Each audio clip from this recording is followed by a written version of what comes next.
నమస్తే welcome to gossips garage. AP development కు game changer. ఏకంగా 1,80,000 ఉద్యోగాలు, 1,30,000 కోట్ల పెట్టుబడులు। విశాఖలో ఏర్పాటు చేయబోయే గూగుల్ ఏఐ తో జరిగే ప్రయోజనం ఇదంటూ కూటమి చెప్పుకొస్తోంది। విపక్ష వైసీపీ రియాక్షన్ మాత్రం ఆసక్తికరంగా పొలిటికల్ ఇంట్రెస్టింగ్ టాపిక్ గా మారింది। తమ హయాంలోనే అదానీతో ఒప్పందం చేసుకున్నామని చెబుతోంది వైసీపీ। గూగుల్ ఏఐతో పెద్దగా ఉద్యోగాలు రావని కూడా అంటోంది। గూగుల్ డేటా సెంటర్ పై ఎందుకీ పొలిటికల్ హై డ్రామా? ఏపీలో వైసీపీ ఇలా, కర్ణాటకలో మంత్రులు అలా, ఎందుకలా? పొలిటికల్ హాట్ టాపిక్ గా Google AI centre, Google data centre game changer అంటున్న కూటమి గూగుల్ డేటా సెంటర్ పై వైసీపీ ఓ క్లారిటీకి రాలేకపోతోందా? అద్భుతమని కూటమి, అంత లేదన్నట్లుగా YCP. Visakha Google data centre ఇప్పుడది ట్రెండింగ్ టాపిక్। పెట్టుబడుల పరంగా అతిపెద్ద కంపెనీ విశాఖ వస్తున్న సందర్భంగా ఇంట్రెస్టింగ్ అంశంగా నడుస్తోంది। Same time Visakha Google data centre కూడా అన్ని అంశాలలాగే పొలిటికల్ టాపిక్ గా క్రెడిట్ వార్ లో భాగంగా ఓ ఇష్యూ అయిపోయింది। ఓవైపు ఏపీకి అతిపెద్ద పెట్టుబడి, దాదాపు 2 లక్షల ఉద్యోగాలు, 1,30,000 కోట్ల పెట్టుబడులు అంటూ కూటమి చెబుతోంది। అందుకు తగ్గట్లే నేషనల్ హాట్ టాపిక్ అవుతోంది Vizag Google data centre. Software ఇంజనీర్లు, ఎడ్యుకేటెడ్ సెక్టార్ మంచి రెస్పాన్స్ కూడా వస్తోంది। ఈ క్రమంలోనే గూగుల్ డేటా సెంటర్ చుట్టూ రాజకీయం రచ్చ చేస్తోంది। అటు కర్ణాటకలో గూగుల్ ఏఐ సెంటర్ చుట్టూ పొలిటికల్ దుమారం లేస్తోంది। సిద్ధరామయ్య సర్కార్ ఫెయిల్యూర్ వల్లే గూగుల్ ఏఐ సెంటర్ ఏపీకి తరలిపోయిందని అక్కడి ప్రతిపక్షాలు కాంగ్రెస్ ప్రభుత్వాన్ని కార్నర్ చేస్తున్నాయి।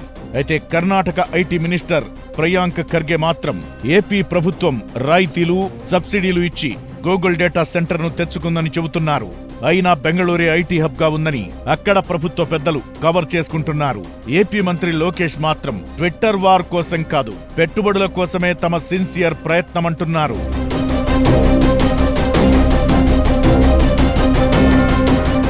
ఇకటు ఏపీలోనూ గూగుల్ డేటా సెంటర్ చుట్టే రాజకీయం నడుస్తోంది। గూగుల్ డేటా సెంటర్లో విపక్ష వైసీపీ రియాక్షన్ చర్చకు దారితీస్తోంది।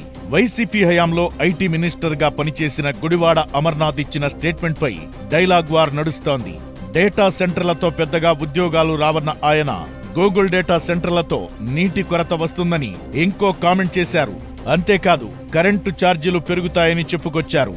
వైసీపీ తమ హయాంలోనే అదానీతో జగన్ ఇదే ఒప్పందం చేసుకున్నారని, ఇదేం కొత్తగా తెచ్చిందేం కాదని చెప్పుకుంటున్నారు। దీంతో వైసీపీ వాదనపై ఆసక్తికర చర్చ జరుగుతోంది। సోషల్ మీడియాలో ట్రోలింగ్ కూడా దారితీస్తోంది।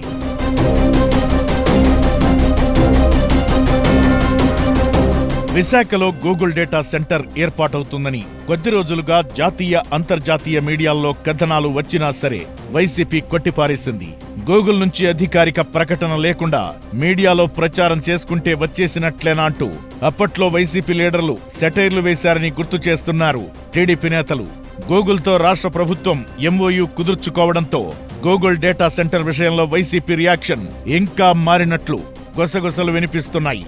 గూగుల్ డేటా సెంటర్ ఏర్పాటులో అదానీ కంపెనీ, ఎయిర్టెల్ కూడా భాగస్వామ్యం అయ్యాయి। ఈ అంశాన్ని వైసీపీ అవకాశంగా అందిపుచ్చుకుంటోంది। అదానీ డేటా సెంటర్ ఏర్పాటుకు జగన్ సీఎంగా ఉన్నప్పుడే ఒప్పందం కుదిరిందని వైసీపీ గుర్తు చేస్తోంది।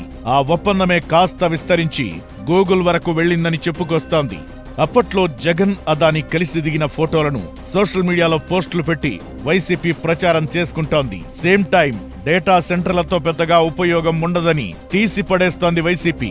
డేటా సెంటర్లతో పర్యావరణానికి హాని కలుగుతుందని కూడా చెబుతున్నారు ఫ్యాన్ పార్టీ లీడర్లు। దీంతో గూగుల్ డేటా సెంటర్ ను వైసీపీ స్వాగతిస్తుందా లేక వ్యతిరేకిస్తుందా అన్న అంశంపై క్లారిటీ లేదన్న టాక్ వినిపిస్తోంది।